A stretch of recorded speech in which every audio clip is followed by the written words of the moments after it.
You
got a guitar that goes beep beep beep beep beep beep beep beep beep beep.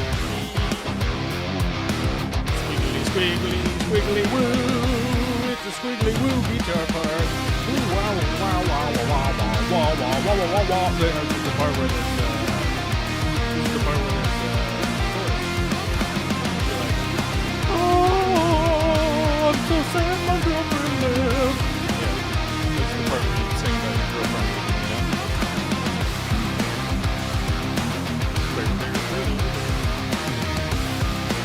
Catchy hook. Catchy hook. I believe this is the outro. Is this the outro? Do I know how to count anymore? Oh my god, look at that. I counted the music. Oh my god. What's up? It's Monday. What do you want? What do you want? Huh? What do you want, internet? What do you want from me? Hey, hey, hey. What do you want? What are you doing? Are you doing anything? What do you guys want? Do you want something? You want something from me? Hey? What's up, everybody? It's Monday. How you doing? We're looming ever so close. We're looming closer and closer to Halloweener. Halloweener is coming up shortly. What are you going to be for Halloweener? I want to know. Post it in the chat over here. I got to use my right hand. Here we go. Post it in the chat over here. I want to know. Good, bad, and different. I want to know. What are you going to be for Halloweeny? Halloweener, what's up?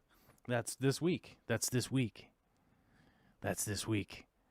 Halloweens. Are you going to be good? Are you going to be good? Oh, Kelly Foreman has just dropping truth bombs on us right now. Big time. I want cake. I will settle for a live stream. I'm 100% in agreement with that statement. Solid. I love it.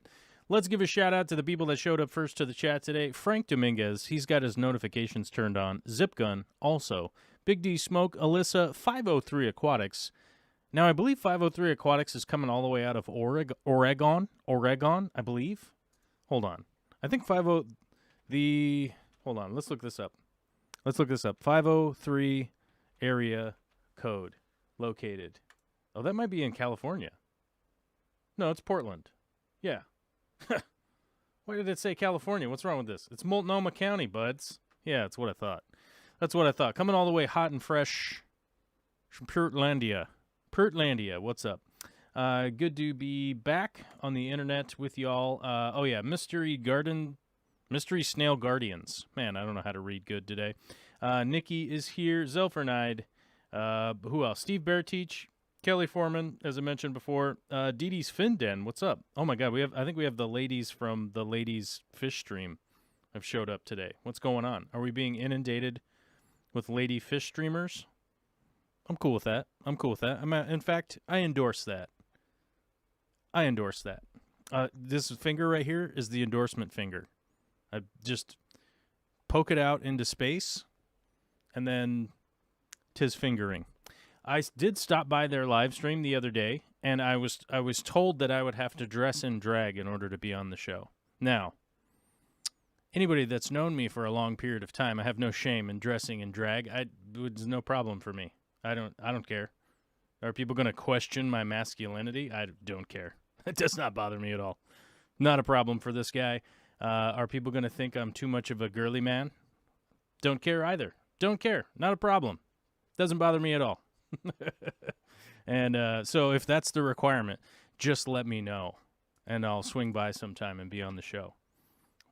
Or maybe some other time when when the requirements are lower.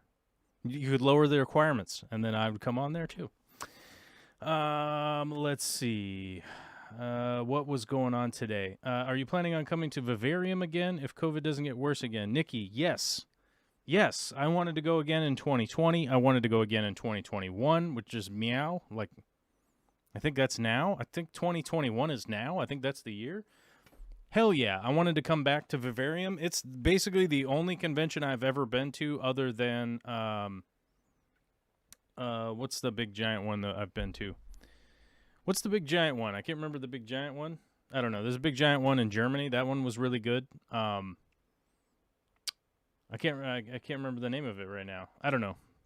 There's a big giant one in Germany. I can't remember the name of it. But yes, I 100% want to go back to the Netherlands, go back to Vivarium. I want to go to Belgium this time. I want to go visit Belgium. To my basic terrible understanding, with my brain parts, Belgium's not that far. Like, it's maybe a 3-hour drive or a 4-hour drive or something like that. Dude, I'm into it. Next time I go back, I want to visit Belgium this time and check out some people's fish rooms and stores and stuff. I want to do that again. I've got to email Johan and figure out when we'll be able to do that. But obviously, this pandemic screwed up going to Europe. As you guys know, we went to Peru. That was good. It was great. I very much enjoyed the trip. It was really good. It was a very big life experience. Yada, yada, yada. Stressful on the COVID side, paperwork, vaccinations, this, that, the other thing, trying to go through, getting tested. Is the test going to stop us from leave? I don't know. We don't know. It was kind of crazy. But every time I've looked into going to visit Europe, it's been like, hey, you got to come here, and then you got to quarantine for like a week or whatever. It's all been different everywhere. Everywhere has had all sorts of different ways to get in and out and this and that and the other. And so I've just been like, yeah, I'm just gonna wait. And then all the conventions were also put virtual and stuff like that. So we'll see what happens. Hopefully, hoping for next year. Really hoping for next year that we'll be able to do some of the convention-y stuff. Somebody mentioned in the chat. Where did they say? I'm dressing up as an axolotl at Aquashella, and I'm so excited. That's great. That's fantastic. To be brutally honest with you, like, Aquashella hasn't just demonstrated to me that there's anything for me to go to those. There's been no demonstration of like, man, I gotta go to that. It just has not. None of it has appealed to me. It's like, oh, we're dancing around in black light, like, cool. Like, I don't do drugs anymore. I don't know if anybody knows that about me that watches this show or pays attention to my channel. Pretty big advocacy for being sober. So dancing around in black light sober is just like, huh? And then a lot of the booths that are there, like, I'm going to be honest with you, most of the YouTube people that are there and the personalities that are there that I would want to talk to, I generally already talked to, so I don't need to do that. And the fans, like, as far as like fan meetups and stuff like that, like, I feel like I do a lot of live on the internet that people could definitely come by and interact with me at any time. You guys know you could even call in on the Discord, whatever. I feel like I have enough access to the people that are fans of my channel, so there's that. Whereas going to Europe actually shows some value to me. Like, not only were the conventions like way more top-notch than the American ones. Every American convention I've been to are blown out of the water by the European ones. And and whatnot. But I will say the American one that I'm thinking about next year is in Kentucky, which is the ALA, the American Live Bearers Association, the American Guppy Association, something like that. Let's see, convention. I had this open the other day. So the 2022 ALA convention has, what is this? This can't be right. Hold on, we got the wrong thing. Fish. I guess we have to add fish to it because there's too many things named ALA. The Live Bearers Convention. There we go. So this last weekend in Florida was the American Live Bearers Association. Corey, Jimmy, Zenzo, Dean, everybody else went to that. I figure if anything good happened, they'll tell me about it. I'll find out about it. So not really a huge reason for me to go all the way down to Florida right now with how much I have a lot of work and things I'm working on right now. And flying to Florida and back just isn't like really a thing that I got to do at this point. And those guys were going to film it and everything. So, it's not like I'm bringing anything else to the table. But next year, let's go 2022, because we got the Florida one, but we didn't get the one next year. Yeah, it's in Louisville, Kentucky. Now, this one is going to be on my list of going to, if their website will load. Does their website load? Their website doesn't load. Does this website load? Yeah. So I don't know why their website's not loading. Conference. Well, come on. What's the deal here? ACA 2022. Add Konings. Yeah. So this is right, but their website's not loading. I don't know why.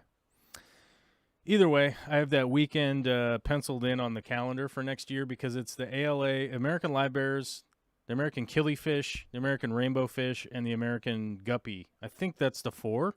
It's going to be all in the same place. So I'm planning on going to that.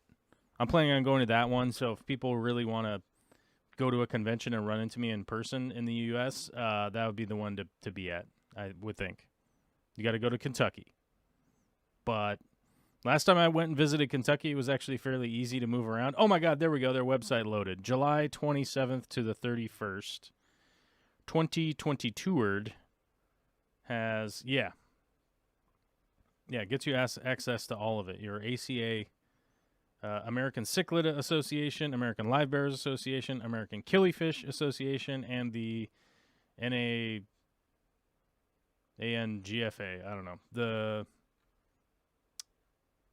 North American Australian New Guinea Fishes Association, which is the rainbow fish guys.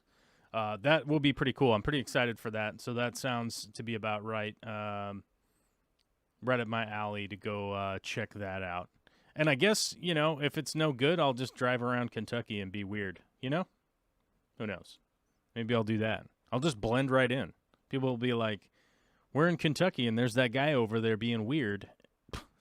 Not even of note. Oh yeah, I have to do the requisite stuff before we get into today's questions of the day. Oh my God. We have to do this thing. I would say it's shameless self-promotion, but it's just nothing but shameful. I hate it. I hate it forever. I never want to ever have to be beholden to promoting my stupid content. But here we go. Memberships are one of the biggest ways to support the channel. And in fact, we lost 3 of you. We went from 76 to 73, so that's a big-time bummer. But what are you going to do? I'm appreciative. Thank you very much of the 73 people sponsoring the channel via the YouTube membership button. You just push the button, you put in your credit card information, and you sponsor the production of this channel. Currently, right now, we're in a bit of a holding pattern. I'm building. The computer is sitting on the other desk over there. What am I doing production-wise? I'm building the other computer so that when our co-host is here on Fridays, she has her own computer to operate and can bring up stuff on the show. The last part came in the mail the other day, finally, and I'm assembling it. I got the parts. I'm assembling it. Not as we speak, but basically as we speak. In between here and there, and then meeting with the mortgage brokers and blah, blah, blah, and all that kind of crap later, which is the crappiest thing ever is I don't understand how anybody owns a house. When you have to go through all the crap to buy a house, I don't understand how anybody owns a house. But regardless, we will get it done. It'll happen. It's just what it is. Now, Patreon is also a way that you can become a supporter of the channel. It's the cheaper way. It's the cheaper way. That's basically how it goes. It's the cheaper way. You can be $1 a month and even get a discount on that. So it comes out to $10.80 a year if you pay for the yearly, which gives you access to our Discord, our Minecraft server. It gives you access to being membership on the channel, blah, blah, blah, all of that stuff. You can yell at me on a regular basis as much as you feel like, and you will only get mildly yelled back at. You know? You'll get the regular pushback instead of the banhammer for just yelling at me. You know what I mean? So, Patreon, that thing. The free way of sponsoring the channel is hit the freaking like button. All you got to do is just go over there and like twiddle your little fingers on it. It's no big deal. It's no big deal. Okay? Or you could send this to your grandma and she could watch it too. And oh my God, Dave Friesen became a member. He re-upped his membership. Oh my God. So we've gone, look at this. The live counter goes up. I manually do the live counter because I can't trust the automated counters. But we've gone up to 74. Thank you very much, Dave. 100% appreciate it. You've been around for a while. I'm guessing that your credit card expired. That's the story I normally hear from people. Let's see. Somebody says they're going to the triple blah blah. Kelly Foreman is going to the Triple Crown. Okay, awesome. I'm going to get to meet Kelly in person, hopefully. I mean, if I make it, if I make it. I don't know. My legs might fall off. I don't know what's going to happen. I don't know what's going to happen. As a matter of fact, here is my moment of inspiration for the day from a personal standpoint. I lost an old friend yesterday. And an old friend of mine slipped off a deck, hit their head, and expired. Don't really need to go in super in depth for it. It is a tragedy. He leaves behind a lovely wife and a child, and it's just a big-time bummer. But it is a reminder, life is fleeting. Do the best that you can. I am going to continue staying sober for today and trying to have the best attitude that I can today because I don't know if I'm ever going to slip off of a deck and hit my head and pass away. It's really sad. There's nothing I can do about it other than just go through the grieving process and move along and help out the family behind the scenes as much as I can, and that's what I'm going to do. This is not asking. I am not asking for anybody to say that they're sorry. I'm not asking for any condolences. That is not what I'm asking. What I am actively asking you to do is just do your best today. That's it. End of story. Period. Just try to do your best. Period. Right? Because it freaks me out when I get these phone calls when people pass away, and it's a big-time bummer when you go, what did they do the day before? Who knows? I don't know. Nobody knows. But hopefully you get remembered with a smile on their face and just remembering how good it is, how good life is.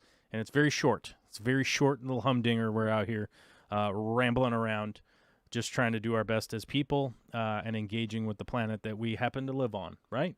And the society we're trying to contribute to as best we can. Alyssa says, I was thinking I'd jump into my closet and put things on until I come up with a costume. That is perfect. I like it. That is a good costume. Did we get any more? Did we get any more outfits? I didn't see any more outfits for Halloween. Nobody typed in there, except for Alyssa, which is why Alyssa is a valued member of this community. When we have a call to action, she answered the call to action.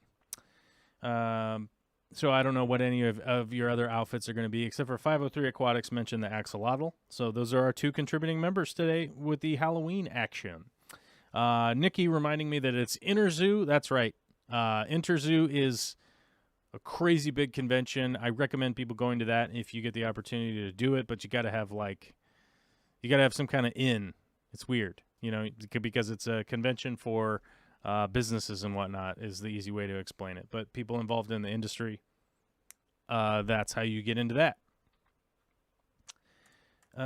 Dave Friesen says, happy to be back. I have a job again. Oh, my God. Back in the employ. Back in the employ, dude. Love it. Love to hear that. That is 100% good news. I love that. Well, hopefully it's a good job. That's all I'm saying.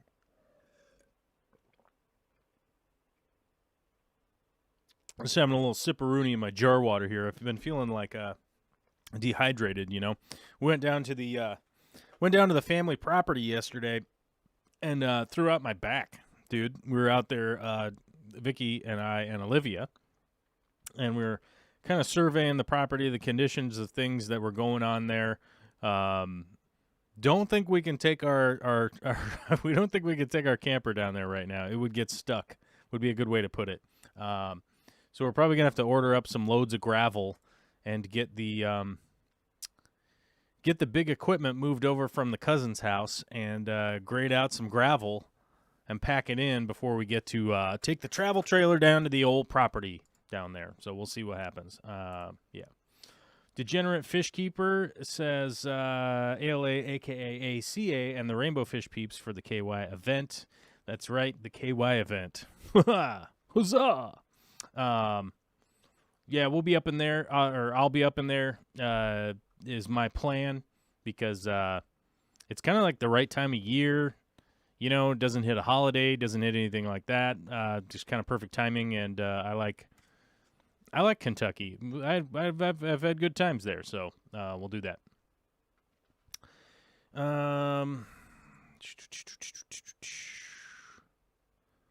Let's see. Belgium is beside the Netherlands. That's right. It's right next door. So my understanding is you could just drive there. Let me take a look at the map. Let's take a look at the global map here. Let's go Amsterdam to Belgium. Let's just do that, and we'll see what it looks like. How long is the ride?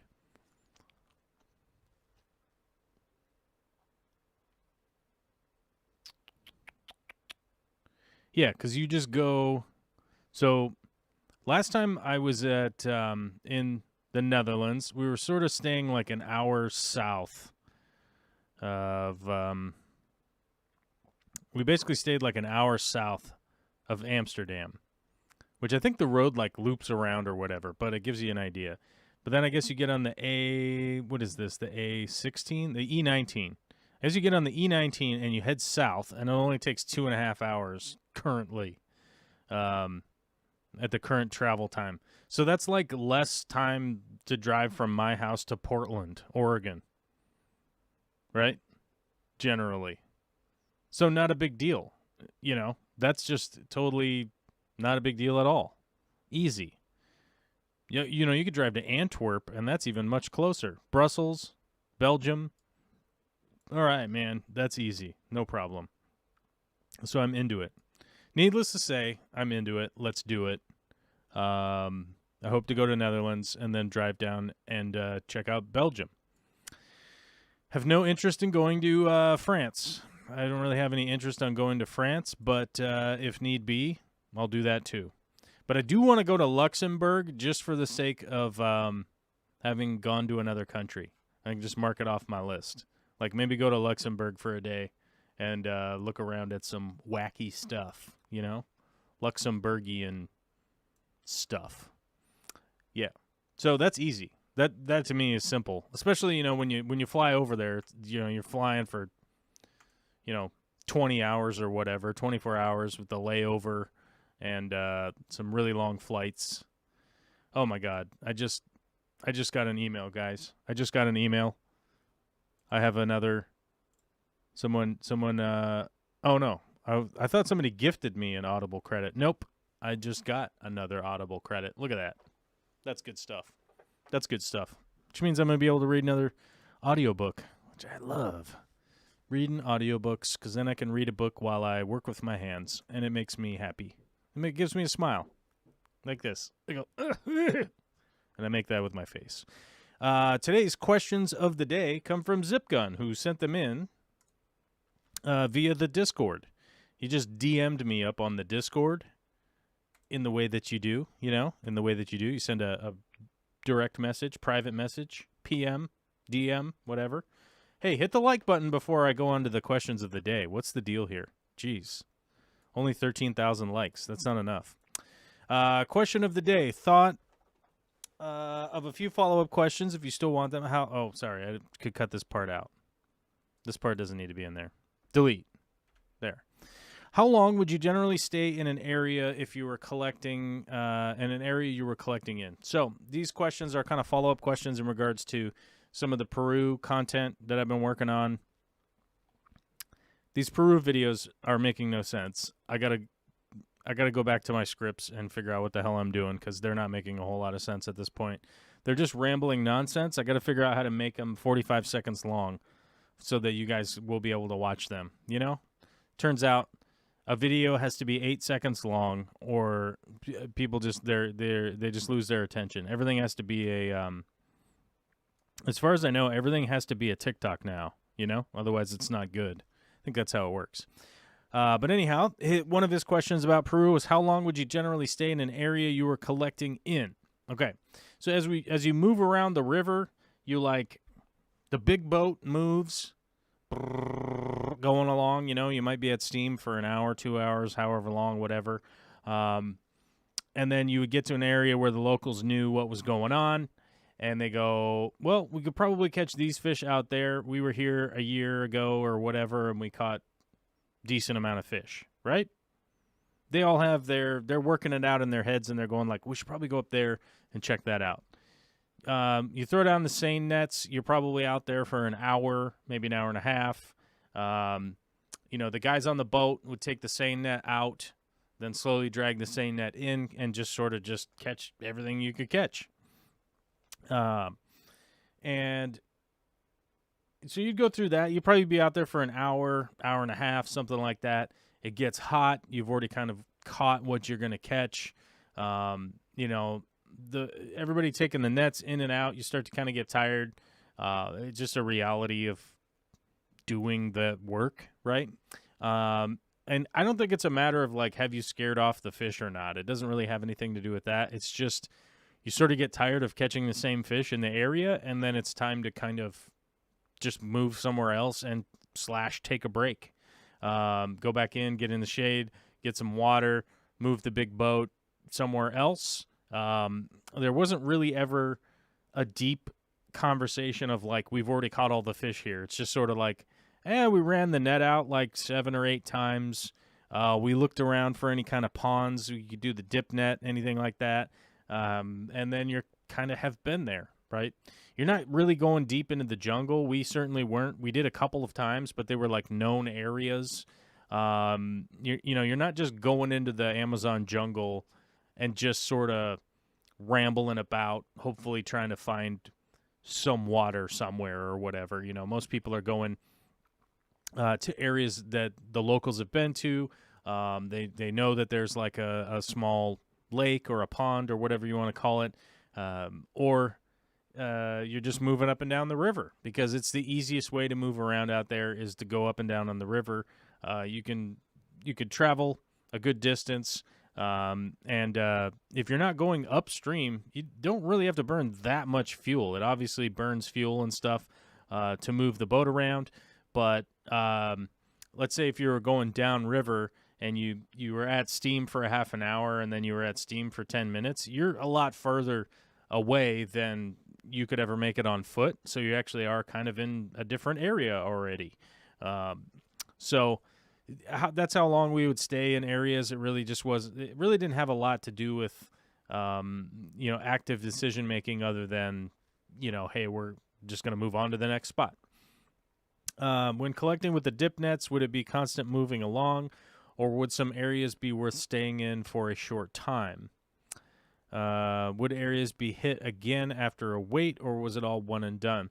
So with the dip nets, you're sort of in such a high concentration of fish, realistically. Wherever you're dunking the net in, you're probably coming out with something. The dip nets being the nets on the pole, they look like a pool.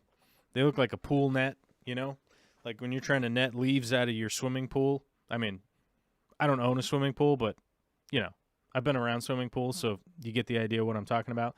They look sort of like that. You dip those around, you could dunk that thing in right here and then just move your body, like not even your feet, just turn 90 degrees and then dunk it in and catch fish pretty much more often than not. You're going to come up with something, you're going to catch something, and you're going to either be catching stuff you really want to catch, or you're going to be catching stuff that's like, oh, those aren't really worth keeping. That's not something that's super interesting for me personally, so I'm going to walk up the stream 10 feet, and you're probably going to catch a completely different fish. One of the weird things I noticed about being in the Amazon is that the life there is just prolific. It's just everything is breeding like crazy. A lot of it has to do with the fact that the water is super murky, so you know, a fish could be 10 feet from another fish and probably doesn't even know that other fish is there. So the water is super murky.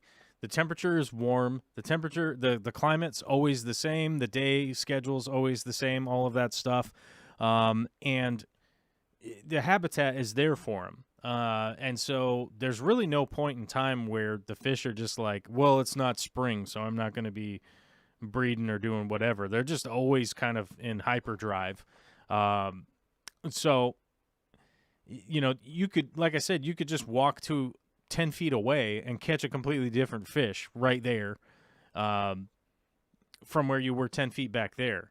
So it is really just a, you know, you're looking for this, you're looking for that, you're looking for this, you're looking for that, and you might not be getting it.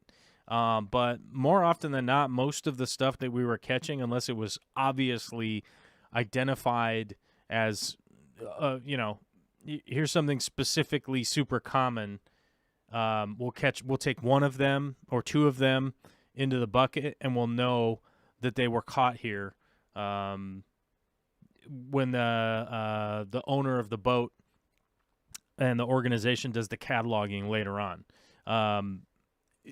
You know, a lot of people ask me the question of, were people keeping GPS coordinates and what fish were caught there?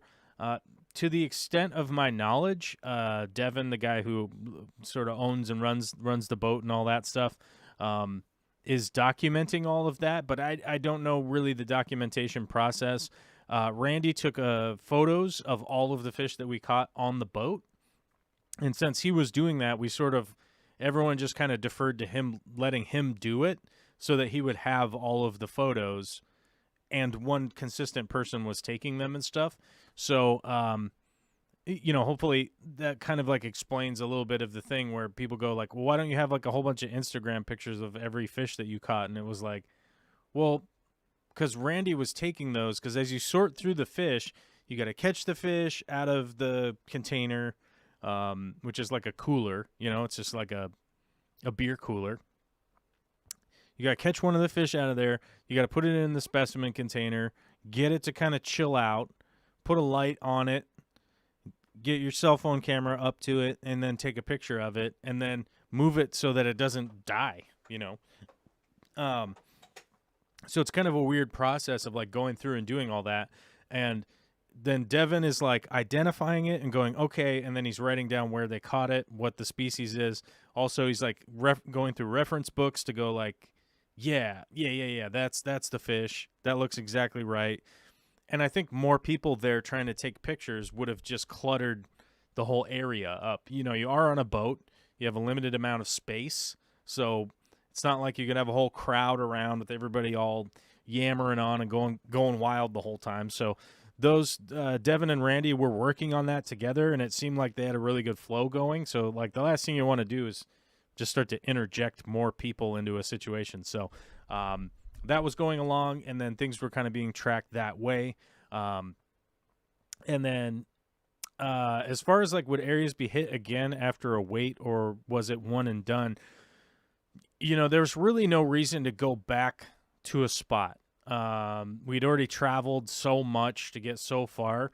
So ultimately the best thing to do, especially like as an experience, was to go to another location. Because then you get to have checked out more and more spots.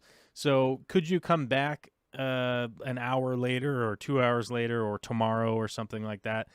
For sure. You could have for sure come back the next day. Fish would have been there. They would have, I mean, they likely return in 5 minutes of you disturbing them. It's really not going to be a big amount of time. And that's kind of one of the things I try to mention to people is like, you could pretty much just stick a net in the water and you'll catch something. That's how abundant everything is going full steam ahead down there, especially because the time of month or the time of year that we're there is it's summertime all the time.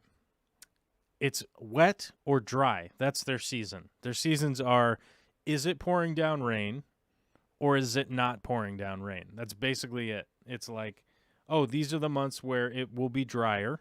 The river will recede and compress down. So if you think about when you drain your fish tank, you might only have 40 fish in a fish tank. And when it's full, you can't catch them. It's a big pain. You're bonking into stuff. They have areas to swim away to and all that. Well, when you drain the water down, oh, now you just catch all the fish, right? Same thing with the river. The river recedes. The fish don't just jump out and, evaporate. They're all compressing and getting closer and closer together. So that's also one of the reasons why it's a lot easier to catch fish at certain times of the year, because they're compressed into a much smaller area, so they're easier to catch.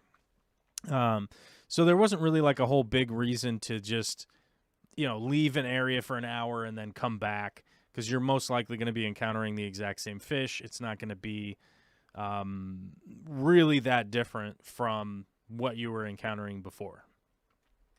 And then the follow-up question to that would be, would the fish be separated before you reached the boat, or was it so stressful for the fish that it was better to get them to the tanks as soon as possible? So you would definitely, just catching the fish and putting them into the containers was often too much stress for a fish. That's a good way to put it. The water there is, so like we were on the River Nanai, which is very low pH, a lot of leaf litter, a lot of debris. The water is not very oxygenated. It's that time of year too. So the fish were fairly stressed. They were very healthy, but they're stressed out. You take them out of this like low oxygen water that's the water that you're scooping out into a container that's sitting out in the hot sun in 100-degree weather. You kind of get the vibe of how that's going. You got hot water here from the river. You scoop it into a container, and then you set it. And likely the sun is either going to hit it, and even if the sun isn't going to hit it, the air temperature is that hot that the water is increasing in temperature now that it's in a smaller container, right? Hot water, less oxygen. So often what you want to do is catch your fish, get them into the container, kind of slosh water in and out of it so that you're kind of doing water changes on the fly to help keep them healthy enough. But the best thing that you can do is get them back to the boat and get them into the coolers that we had that had air pumps running into them. The water's getting oxygenated. The water changes were happening in those aquariums. They're not aquariums. They're holding containers. One of the best things you can do is catch them, get them into the container, get them back to the boat, and get them into oxygenated water. It's kind of the best thing that you could do for them. They're already really stressed out from being caught, put into the container, and all that. And a lot of them would just play dead. A lot of the fish that you catch, like, oh, I'm dead, oh no, which is kind of interesting because you put them in a little bit nicer water, and then they're like, oh, never mind, I'm fine now. Which is kind of an interestingly strange thing. You catch these fish and they're sort of feigning that they're not okay, which is a little bit odd. But we're never going to be able to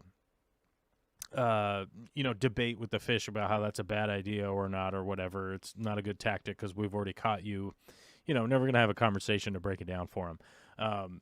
But the reality is that, like, you really are putting your body through a lot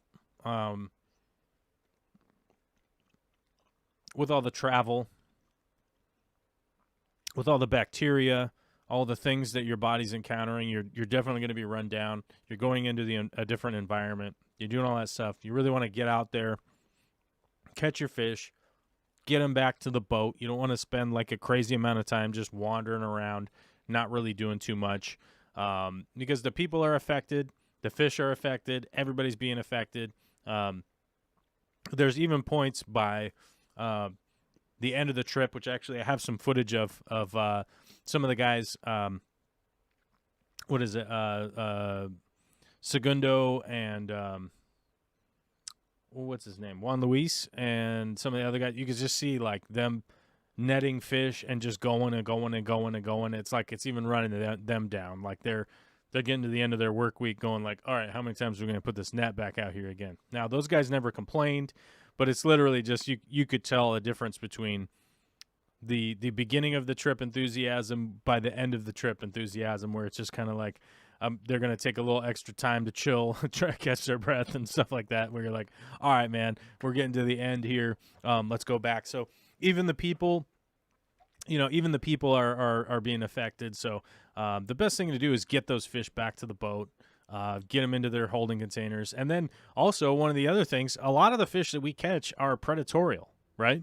So some of the fish are going to be stressed out in the bucket. And I think I have footage of this. Like we caught a couple wolffish and had thrown them into the cooler, and because we were catching so much fish, you don't really realize. And then we've got predatorial fish and prey fish, and they're like, the prey fish are like, oh my God, got to get out of here. There's a wolffish right by my face, right?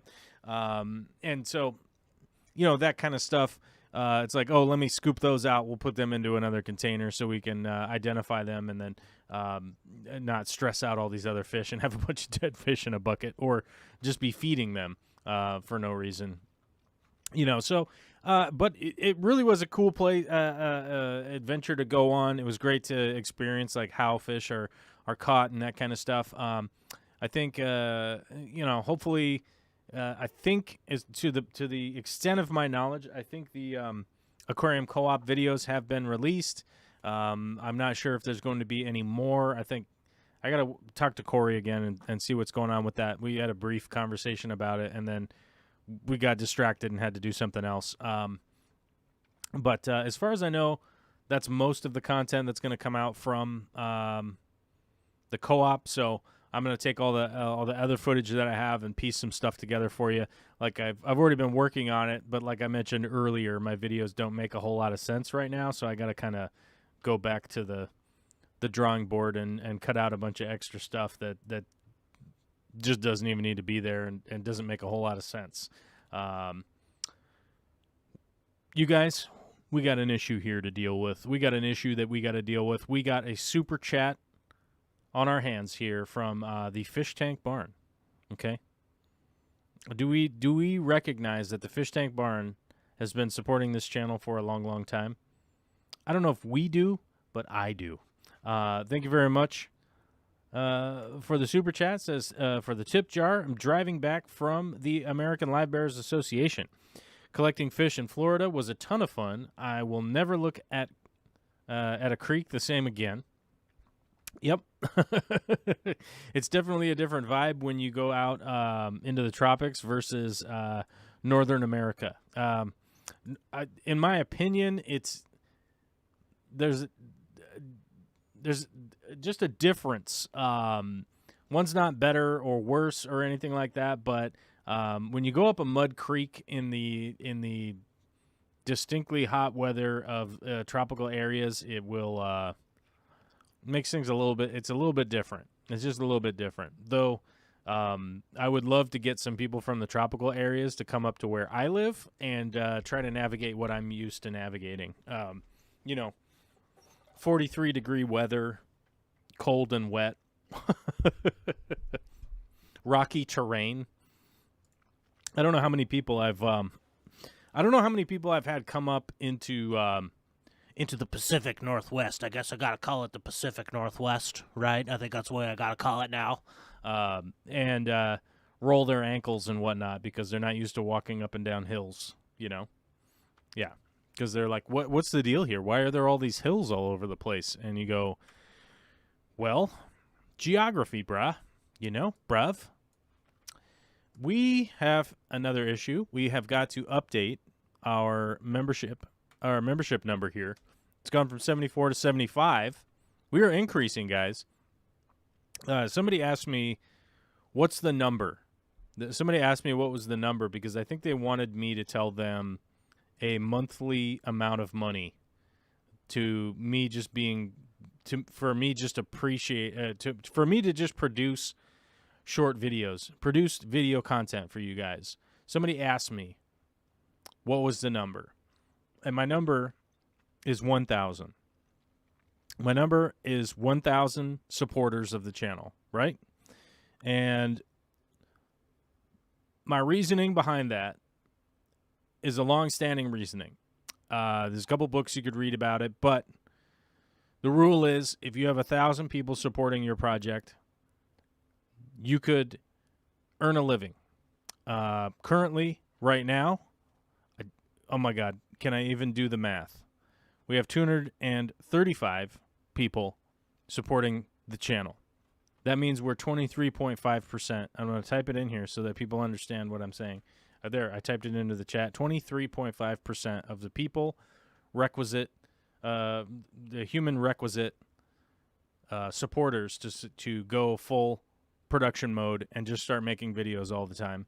And somebody said, you're putting the baby before the bathwater. And I said, I don't know what the hell you're talking about. That's not what that saying means. It was funny. Maybe not. I don't know. But we also have a super chat from Skog's Shrimp and Stuff, which is 1,050 cents for 1 penny for every episode that we've released here. He says episode. So we got 1 penny for every episode. Muchas gracias, mi amigo. He did call in last week, and we talked on the phone. We talked on the show a little bit, and then people, I think, hit the dislike button. I don't know why. They don't like it when we talk, Steve. So we'll have to record more content and release it every day. That's what Steve and I are going to have to do. We're going to have to start recording video calls, and then it'll just be a black screen with audio playing, and I'll release those as videos because people didn't like it. They got fussy. And, but we just banned them from the channel. That's how it works.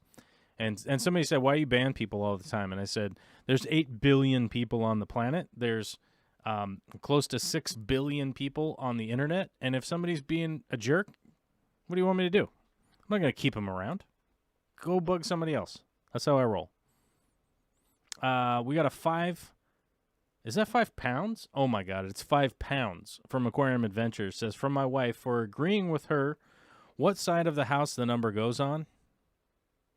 That's right. That's right, folks. That is correct. You would have to go find the Aquarium Adventure Facebook non-fan page. It's just legit the Aquarium Adventures Facebook page and find out what that's all about. Is it an inside joke? Yes. And you've only seen just the crack of the doorway. That's all you've seen. To try and get inside on the inside joke. Kelly Foreman says, you need just one Jeff Bezos. That's true. That's true. That is true. But there's a strong but here. This is the strongest but. Not with 2 T's, just 1 T. Okay? Let's say Bezos came in here and he, let's say that Bezos came in here and he fully funded. He just gave me a whole bunch of money and said, make a bunch of aquarium stuff. I still would take some of that money and I would make 1,000 members. That's basically what I would do. Would I gift memberships? Hell yeah. because that's what happens on Bezos's platform. You can gift memberships over there on Twitch. Bezos didn't invent that platform. He just bought it, right? So the funny thing is, if Bezos came and sponsored the channel and said, make aquarium content, I really want you to do that, the first thing is he would probably require me to go to Twitch and be on Twitch more often, because that's his platform. YouTube is not his platform. You know what I'm saying? So I would have to make like 1,000 people members so that at the very least we could still have a YouTube channel, you know, and continue moving forward on YouTube. But then I would have to do Twitch also too, though. So who knows? Who knows what would happen if Bezos came in here? We'd lose our minds. We don't know what we would do. People would have to figure out what Twitch is and how to go find it. You know what I'm saying? And that might be a problem. Given my badge, I think I may have done this for a bit. That is right. Terry's Tropical Tanks becoming a member. Terry is repairing their membership. They have been a member for a while. I would have to check on how long, because it used to pop up. Hold on, let me see if it still pops up. That's a weird thing. It used to pop up as a little highlight window, but for whatever reason, it's not doing that anymore. But Terry's been here a while. That is not the new membership badge. That's the repaired for however long. Yeah. For however long membership. So thank you very much for coming back, Terry. I appreciate it. Hope to see you on the Discord dropping some memes or something at some point. Or just whatever. Just some knowledge. You drop some knowledge on people. Alyssa wanted me to remind people about our Minecraft server. It is open to the public now. If you go to my main page, the community tab, there's a link there that will take you to the Discord for our Minecraft server. It is open to the public now. You guys can all go there. And the information is on there on how to contact and access the server. Yep. It's pretty simple. It's pretty basic. It's pretty simple. But you go through that Discord, and then you'll get the information from the people who help run the Minecraft server. So the reminder has been put out there on the show live on Monday the 25th. There we go. Now we know. Joel G says Bezos and his crazy laugh. Yeah, I don't know if I could handle Bezos as just like having any kind of association with that guy. He seems very, very weird, you know? Sorry, my coffee was way over there where the computer's being worked on. Oh, and I think I leaned out of the way. You guys, if anybody's an eagle eye, you can see back there. That's the old motherboard. That's the old motherboard from the computer that I'm repairing, because that motherboard actually works. The sad thing is the CPU chip in it burned out a long time ago. I don't know if you guys remember when my office used to be upstairs. The CPU just like gave out one day. I was like, what the hell? So I went to go find a new CPU that I could just drop in there. And by that point in time, that chip that goes onto that motherboard had gone from, I think when I bought it originally, I think it was like $400. It might have been $500. I don't know. It felt like a lot of money at the time, but I remember the chip going up to $16.99 because they weren't making it anymore, and those were the only ones that were left. And it was like, holy crap, there's no way I'm paying that kind of money. And so I just took all the good parts out of that computer and moved them to a new one. It was much cheaper to do it that way. And so we did that.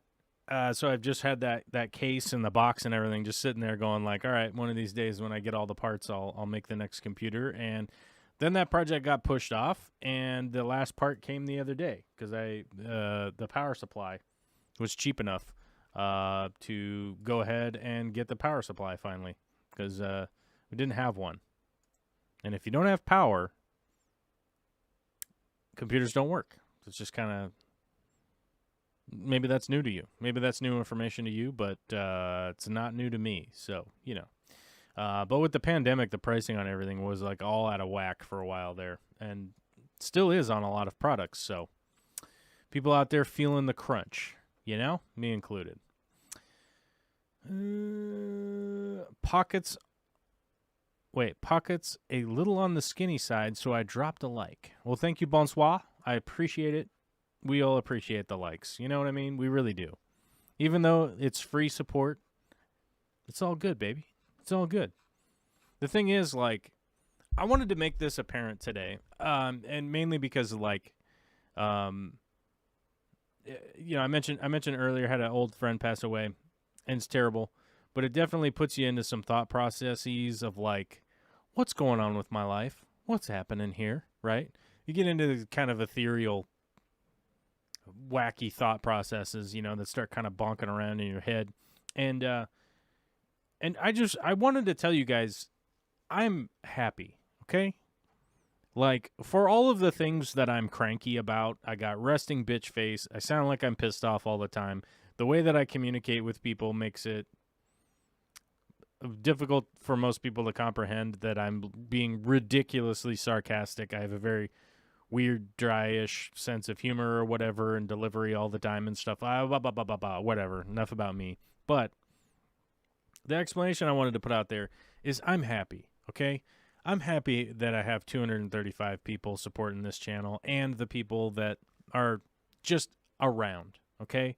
I'm happy with that. I'm happy with what we're working on here. I'm happy with the way the things are going. I am not upset. I really am. My daughter is fantastic. My spouse is awesome. I have food. I have gas for my truck. I get to go to work. I get to go build things at work. I get to generally be associated with mostly cool people all the time. I'm pretty happy with my life. And if we are just going to be like this existence, it's fine. I'm cool with that. I have no need for being a super famous guy under the pressure of, like, constantly having to release a new t-shirt or a Bitcoin or a whatever. You know, there's a lot of kooky stuff that comes with those weird expectations of, like, what you should be doing as somebody who's creating. And I just want people to understand I'm happy with where we're at. We're going to keep going, and we're just going to keep making stuff. And that's all good. And if it turns out to be this, I'm totally cool with that. That's fine. That's rad. Just keep working within the space and doing what we can to engage with a bunch of cool people, and it's all good. But do I feel like a room without a roof? Oh, my God. I feel like that has to be something. That has to be something. I feel like a room without a roof because I'm happy. Oh, my God. Is it this song? I don't know. I don't think I can play this. Sunshine, she's here. You can take a break. Okay, that's what it is. That's what it is. All right. I was trying to figure out if I could get the reference or not. Okay. So, yeah. But do you feel like a room without a roof? I still don't understand that lyric. It doesn't make a whole lot of sense to me. So, I don't know. But either way, in the other fish news today, I've been pretty heavily researching some of the logging stuff that's going on. So, little life story about me. I'm from the Pacific Northwest, where logging has been king for many years around here. I live in the Evergreen State. I live in Washington State, if anybody's wondering what I'm talking about. Logging is life, has been life here forever, okay? So I do know a fair bit about it. It's always been in the news here. It's always been it's been a lot of people's jobs around here. I've grown up around people. One of the things that has stood proud in my head as a remembering of where I'm from, if people remember the unfathomable tragedy of the Oso landslide, which happened, I think, over a decade ago, I think. Oso, hold on, let me see when that was. Landslide. God, it wasn't even a decade ago. It was 2014. Which is crazy to think. It's crazy to think. I thought it was like 2004. So I am a little bit gobsmacked by that. So let me catch my brain here for a second. I didn't realize it was that um, short of a period of time to now. But the Oso landslide was an epic tragedy, and I'm not really here to talk about that. But the part that I wanted to talk about was when the national news was here. One of the reporters, I don't remember who the reporter was, just some dude. As far as I'm concerned, I don't know who it was. They go, everyone has showed up to help. And one of the crazy things is that the guy goes, and it seems to me like everyone here was born with a chainsaw in their hands. Because everyone showed up to cut trees, to cut stuff out of the way for the emergency services to get in there. As a community, everyone just showed up like ready to do it. And the thing was, I remember at the time going like, man, should I try to get up there to help or something? And I didn't know what to do, and so I just put my dumb ass out of the way and was like, all right, I'll just get out of the way. I chipped in on some charitable the food delivery. There was some charities that were delivering food up there for the emergency workers, because the area that's in just could not handle the amount of people that showed up to help with the disaster relief, and they were just out of food. So a lot of people from Seattle were like packaging food and going up and feeding the people that were hanging out. And but the thing that reminded me of that stood out in my mind was the reporter that was talking about how it seemed like everyone around here was born with a chainsaw and knew how to use a chainsaw. And it's like, that just seems normal to me, man. You'd like, I don't go out and cut down trees, so let's not act like I'm some kind of big time logger or anything. But if I needed to cut down a tree, I would know how to do it. Would I be able to pull it off at this point? I don't know. I'd probably throw out my back or something, and but that tree would come down. It might not go down in the right direction or anything like that. But like, that's my background, is where I'm from. And so I've been doing a lot of research into the Peruvian logging that is going on down there, with the what seems to be a lot of illegal exporting and stuff that's going on. And recently because I've been looking that up, obviously things jump up into my algorithmic feed, right? And some people have been sharing about how there's this billionaire who bought a bunch of land down in the Amazon jungle, right? Down in the Amazon jungle, it's like, okay, so a billionaire bought the land. Okay, fantastic. That's amazing, I guess. I don't know, but my point has always been, if there's no one on the ground, there's no one there to stop anybody from doing anything. And like a good example would be, we were on the Amazon in Peru. One of the things that is illegal on that river is dynamite fishing. Was there dynamite fishing happening on the river? Yeah. Who's it being enforced by? Nobody. If there's nobody there, nobody's enforcing anything. And so I don't know how I'm trying to relate that to the Americans, right? To the first world people, to the upper hemisphere up here or whatever. I don't even know how to like refer to the northern hemisphere, I guess. Like, I don't even know how to phrase it yet, whether I'm going to call it the first world or whatever the hell you want to call it, but the developed world, Western developed world, I guess. I don't know. Because there are logging poachers here in Washington State, and they get caught and they go to jail for like a decade, right? If they do really get caught, which that's one of the big problems is it's difficult to catch people doing it. But if they really do get caught, they face some pretty significant jail time up here. But people still do it. And, a lot of the things that were going on down in the Amazon is that, yeah, I mean, something might be discouraged a little bit or whatever, but there's really no one there to enforce it. They don't have any kind of enforcement of, like, who owns this land. It's just there's guys here cutting down trees, and they're taking the trees away. What are you going to do? Yeah, I mean, what are you just going to go over there and be like, hey, stop that, you guys? They're going to be like, no, but I got to feed my family. My family can't die, right? For them, it's life and death, and they're going like, we just got to do what we got to do. And from up here looking down on it, we're going like, well, they don't do that. You got to save the forest. And it's like, but I live in Washington State where the forest is wildly valued.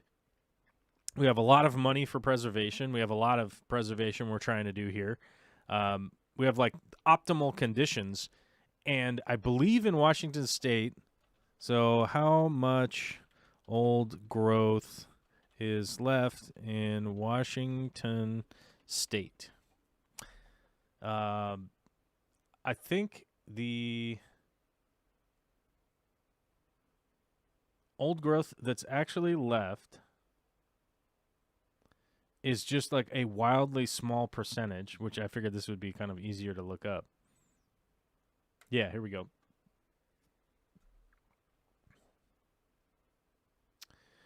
Where did it go? Oh my God, this is like the worst PDF to try and read while you're online. Let's try to find something that's a little, yeah.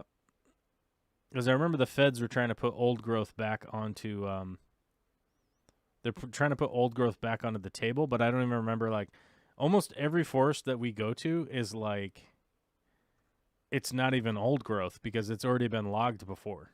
And I actually looked this up with a buddy of mine that we were trying to film the cleaning up of the campsite stuff, and then pandemic happened, and then the wildfire happened. The wildfire was the biggest problem, and then the pandemic kicked in, and that got pushed off, which I think we could probably go film it now. Now it's like the weather's pretty rough, so we're going to try and figure out what we can do moving forward. Baker says the 21-inch rule has allowed fast-growing shade-tolerant species to thrive, such as grand firs, but that's not helping with what's left. What do we got here? What do we got?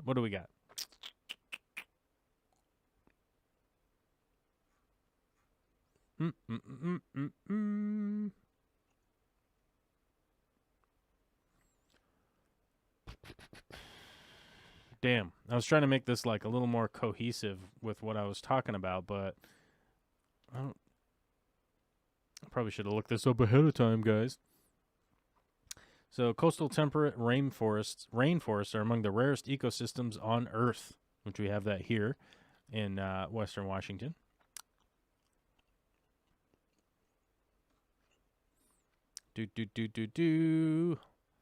Where is just the basic old growth number? I can't even find it. Maybe somebody else will look it up and post something in chat.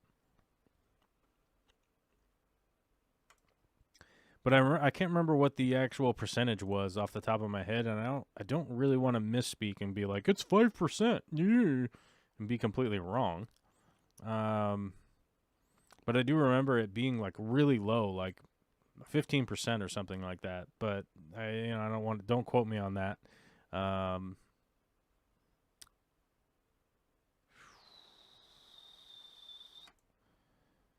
Here's the problem. This number's from 2001, and that's not helpful.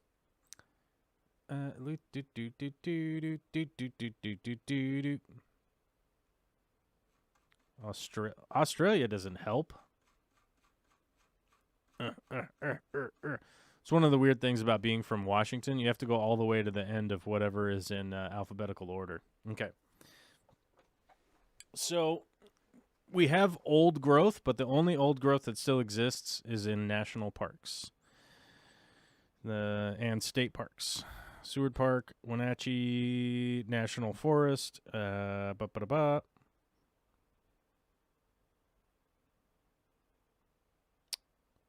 Schmitz Preserve Park. Where the heck is that?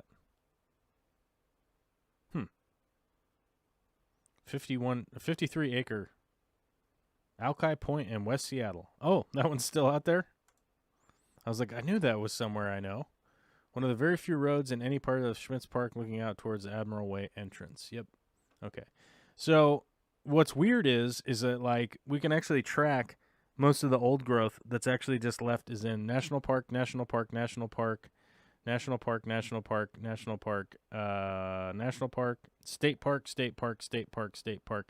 Like almost all the old growth, only stuff that's left is in national parks and state parks. The rest of everything else has just generally been logged. And I remember the Ronald Reagan devastation from logging Washington volcano. So I remember when 10% greater than 200 years old in Washington. Yeah, is it like it's only like 10% of what's left is over 200 years old? That is nuts. Because when Ronald Reagan flew to Washington when Mount St. Helens exploded.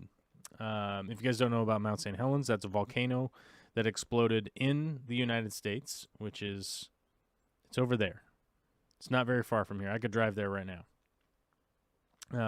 But when Ronald Reagan flew here, he was looking out the window of the airplane and was exclaiming about the devastation of what he was seeing out the window. He's just gobsmacked by the devastation, and he wasn't. They weren't even to the volcano site yet. It was just literally he was looking out the window at what was logged by man.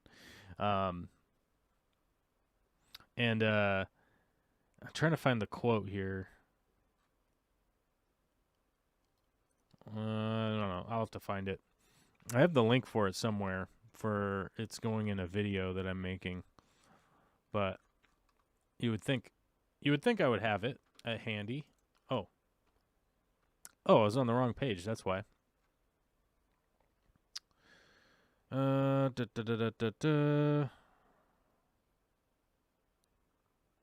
I gotta find that quote. But I'm paraphrasing. But basically, Ronald Reagan was flying in Air Force One or whatever the presidential plane was at the time. But he was flying over, and he was just freaked out about how much devastation he was seeing out the window. And they weren't even at the site of the volcanic explosion, which blew everything away and made it all dusty and dead. So even I guess my point was more to the point. It had to do with if we only have, say, 25% left old growth here in Washington State, where you have like the optimal conditions of preservation. What exactly is the expectation for a country like Peru that was in civil war for 20 years from 1980 to 2000? Their exports are mainly lumber and whatnot. I looked this up the other day. Exports. So the biggest export in Peru for the longest time was rubber. And rubber was one of the biggest exports for a really long time, and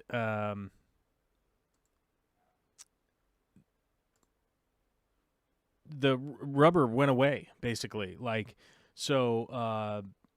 In the Southeast Asia, they started planting rubber farms, rubber tree farm, or not rubber tree farms, but what's the rubber plant? I can't remember what that thing is. Rubber plant. It's like the rubber tree plant. Rubber plant for tires. How big did this thing get? Because I remember it being like a really short, funky tree. Yeah. Here it is. And they only grow like 20 feet tall or something like that. They're not like a very big, like impressive tree or whatever. But in Asia, Southeast Asia, they just started planting these trees and farming them. And it didn't take very long for it to be much cheaper for the naturally sourced rubber to start being exported from Asia as compared to coming from South America. Because where everywhere they were getting it from South America was all just the trees were just there. You had to like go out and do all this stuff. You had like a lot of manual labor and all this crazy stuff, and the moving stuff around was crazy. You had to go from barges to here to there to blah blah blah, and they just got outcompeted very quickly, on the world market. And then synthetic rubber came into play, and that just kind of put everybody out of business. And one of the big exports coming out of Peru is that lumber. That lumber does go out quite a bit, but most of their where's the export lumber? Peru exports lumber, and I think it was here we go. Where does it go? Exporter of lumber. 6 more rows. So where's Peru on here? I think Peru is pretty low on the global list or whatever. Where did it go? Of course, you like try to look this up live, and it is a big pain in the butt. But so the top 10 markets of Peru in 2018. So they're shipping out to China, Mexico, the United States, France, and the Dominican Republic, and then everybody else sort of makes up the other portions of the pie. But one of the big things is that they're doing a lot of lumber exporting, and it turns out that like they have all these regulations in place, but it's very easy to just sort of running a scam on the paperwork is generally being the big part of the problem that they're dealing with now. Is that they seem to have regulated, but people seem to have like worked their way around it. And unfortunately, like the people that are losing out are the people that like don't have a voice.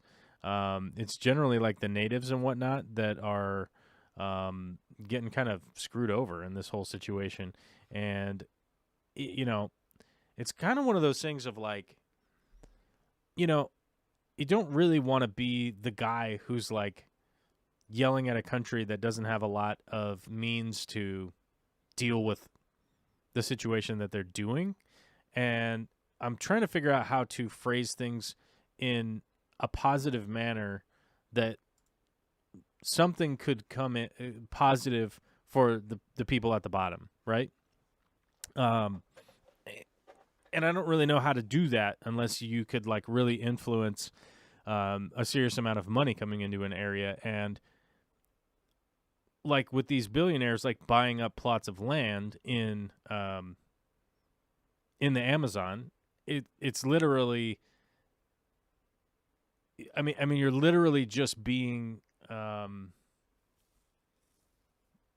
you're literally just being like I guess you're basically just being like a social justice warrior, basically, because you're like not doing anything active on the ground. It affects nothing, right?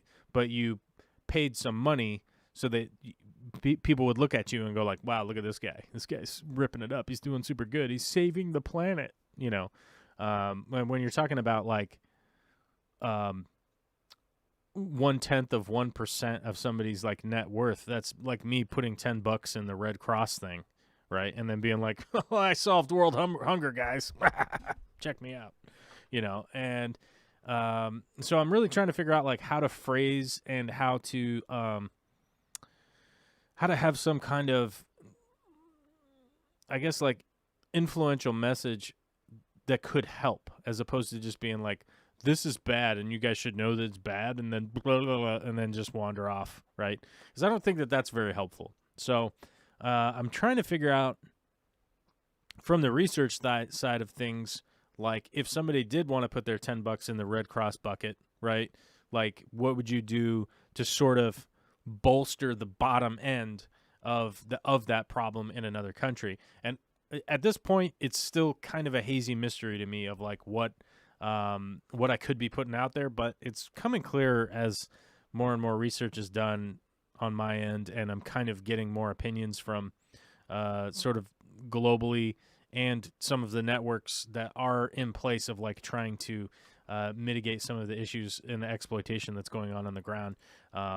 and like one of the big things, like I mentioned, it's like a lot of it has to do with this paperwork and trying to figure out like who and where this paperwork is being sourced, and is this paperwork being sourced in a way that is going to positively influence the people on the ground there.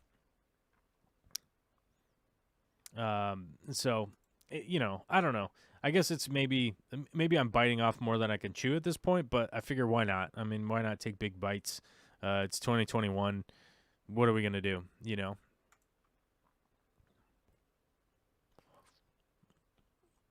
Terry says rubber comes from pretty tall trees. They're only like 20, 25 feet tall. And hold on. Did I have it? I think I had a link here where you can check out the farm trees. They're like, here, there we go. This gives you kind of a good example. Let me save image as. This one's open source, so I can use it. Oh my God, don't save it into that file. I won't be able to find it live. We got to put it in this file. So we can go like that. And then we can go add source. Media files. Boing. Boink. Yeah, so they look like this. And then they do this catchment cut. And this is kind of people height. And this is about the optimal height of tree that they're basically looking at here. They keep them pretty short. Like they're not from the gigantic trees. I think when they naturally grow, I think they grow like 50, 60 feet or something like that. But they're really not like giant trees that you would normally see. They're pretty kind of squat and low to the ground. And they don't have like this really crazy big canopy or anything like that. But yeah, they're not out of this world big or anything like that. So that's one of the reasons why I think they were able to kind of like impede on the business that so the existing business that was cultivating in the wild. Once you started farming, it was pretty easy to like cut in there on that business because your investment's generally pretty low. Once you got all the trees planted and stuff, you're just kind of maintaining them, letting them grow, and then once they grow, you're harvesting from there. And you don't have to like cut the tree down or anything like that to harvest the rubber off of it. So I mean, obviously it's a process, it's difficult, and it's been deemed more difficult than synthetic rubbers. So technology stopped that from happening, I guess, but trying to figure out like, one of the angles I was thinking about kind of going with was, talking about possible hemp production, like alternative products like bamboo that could be utilized, but that doesn't help the people on the ground. You know what I'm saying? Like the people that are just in a town, trying to do enough to feed their family and all that stuff. It's not like, hey, get some bamboo and plant it in the jungle, because now you have an ecological problem that you're dealing with, right? You've devastated the ecosystem that's there and introduced something crazy like bamboo, right? Which is generally what you're seeing now with the palm oil plantations that are popping up, which we did see a bunch of those while we were down there. Generally, the small farmers would, cut down an acre or two, plant, and then just use that little acre area to, basically put in sort of invasive species. But most of what we saw, mostly what everybody was doing was subsistence sort of farming. Like maybe they would have had some extra and they'd be able to sell it locally at the market or whatever, but you're basically just kind of producing for your own local market. And as a human, I find it incredibly difficult to put myself in a position where I can be critical of people doing that, right? Like when you're enacting in your own area where you live, you're enacting to try and feed your family and stuff like that. It's like you could be a little bit critical of maybe some of the things that they're doing, but when you're talking to people about life and death situations of them having enough food to survive, it's really just a boner move to be out here going like, they shouldn't do that, because I think that they personally should be doing that. You should be allowed to survive, So it's kind of weird, but trying to figure it out. I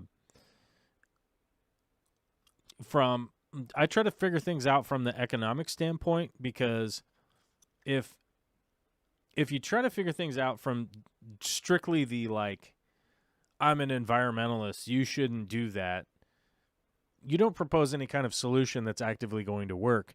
And it's sort of like what Alyssa and I were talking about last week with the salmon pens, which is something I've been working on too.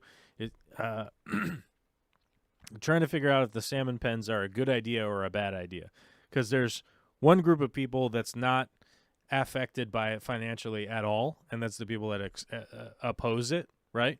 They're like, this is bad, don't do that. And they sort of have that opinion of like, this is bad, don't do that. And okay, well then what's the resolution here? Because we can't just keep fishing the ocean until the ocean dies out, right? And people have to eat. We can't just let all the people die. That's no good. So I'm not in agreement with any of those solutions of just like, hey, stop that. We got to figure out, if you're saying, hey, stop that, bring something to the table that is at least something. Bring at least something to the table, I guess, is really what I'm getting down to. So, but we're an hour and a half in. I didn't see anything in the chat that we needed to address other than all of these copious super chats, guys. That means we made $20 today. Thank you very much. We're rolling in it, bras. We're rolling in it, bras. Regardless of support, I was trying to see if there was any chat questions that I needed to get. The collecting fish look like they're doing great. Yeah, so far, a lot of the fish did great. Some of the fish that I had brought back did not fare well. So, unfortunately, you guys probably won't ever see those. Let's see. Did you scoop up and sort through any leaf litter from Aubrey? Did scoop up and sort through some leaf litter, that's for sure. And kind of look through stuff. Really, there wasn't all that productful. Digging the net down into the leaf litter and trying to get anything out of there. We did a fair bit of that, but it's you're not. I guess you're getting like a lot of work, low return, realistically. And when the opportunities are there without having to do that, I think you try to kind of aim left instead of directly into the leaf pile and then have to sort through it. So we did a fair bit of that. Yeah. But, you're not getting a whole lot out of it. That's an unfortunate problem. But you do get the interesting stuff in the leaf litter, that's for sure. There's no Zool. There's only Shanna. Well, of course there's a Zool. That's how you find the keymaster and the gatekeeper, right? Is that right? Is that what that's from? That's Ghostbusters. Yeah. OG. Which, by the way, I do have to admit, I was watching a behind the scenes on the Ghostbusters a while ago, and I always thought that, like, oh, crap, her name escapes me right now. Ghostbusters. What is her name? Sigourney Weaver. Sigourney Weaver, I don't know, like when I was a kid growing up, I didn't realize like when I was a kid, I didn't realize like how incredibly attractive she was until you like see like like pictures and stuff from her. You're like, "Oh yeah, I guess she was a stunner, bro." Like, but I guess like I saw so many movies with her when I was like a young kid that I guess maybe she always just had that like motherly vibe or something like that or whatever. I think that's what it was. But yeah, it was very weird to realize like how stunningly attractive she was. When she didn't have like an alien trying to bite her face off or whatever, you know what I mean? Like, so I don't know. I guess that's behind the scenes stupid stuff. Oh, this stream is not over because we got to talk about something. We got to talk about something that changed my perspective on the movie industry here of late. Okay, I went and I saw Dune on Saturday. I went early morning. I went and saw Dune. If you've read the book, there are no spoilers, okay? So I'm not going to give away any spoilers here either. I'm going to give away spoilers on the Dr. Black show on Tuesday night, which is, whoa, that's tomorrow. Tomorrow night when Dr. Black and I get together and have some chats. But I want to tell you guys, if you haven't seen Dune, get a ticket, go see it. Get HBO Max and download it or whatever. It's amazing. Very, very, very, very well done. Cinematography kicked ass. Storytelling was great. Pacing was good. The graphics were amazing. The audio was fantastic. There just really isn't a whole lot. There really isn't a whole lot to quibble with that movie. It was fantastically done. I had a few things that bothered me, but other than that, they're all just kind of like personal gripes and stuff of going like, well, I understand the story better than how they did it in the movie, you know, and it's like, well, okay, I need to take a chill pill on that kind of crap. But yeah, very, very good. Highly recommend it. 100%. Definitely go see it. It is a must see.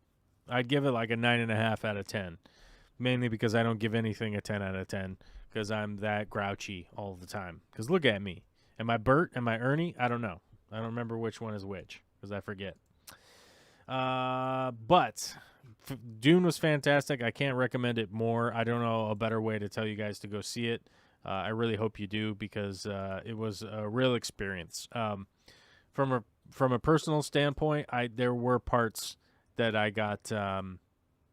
I basically got teary-eyed watching that movie of just realizing like waited 40 years for this. Maybe not 40 years. That's a little over exaggeration, but I think I read the book I think I read Dune the first time in like 91 or 92, somewhere around there.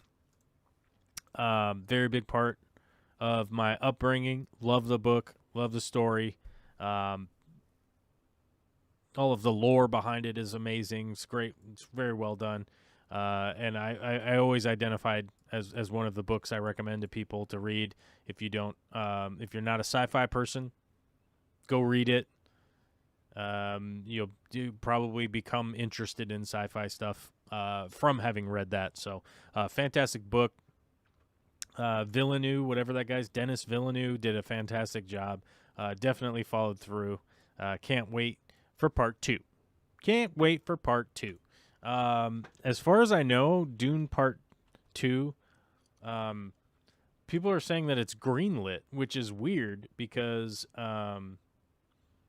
to the extent of my knowledge, they said that it has already been filmed, right? Like, as far as I know, it has been filmed, but people are saying, like, it got greenlit, which is weird. Like, I don't understand why it would have gotten greenlit the other day because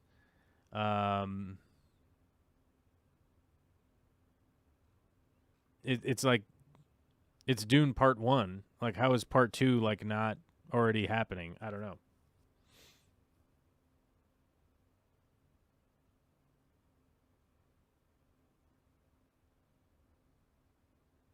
Which is super weird because, like, as far as I knew, they'd already shot Part 2.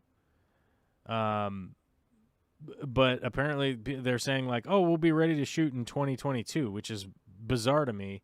Like, I thought it had already been filmed, but I guess not. I don't know. I guess they're going to have to, like, go back and shoot, and then we have to wait a long time. But my initial interpretation from all of the stuff that came out before the movie was that it was already filmed, and then all they had to do was all of the final production stuff or any reshoots or any of that kind of stuff. But apparently they haven't shot Part 2, which is bizarre to me. I don't know. I don't understand that. Because I thought they shot it like Lord of the Rings.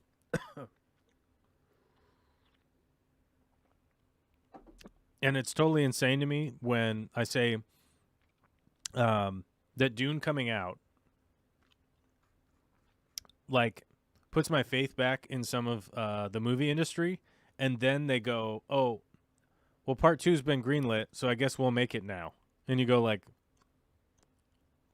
"Are you guys that insane to go into making something like this popular? That's something that's been this popular for this long, that has a built-in fan base. It's been around for 55 years.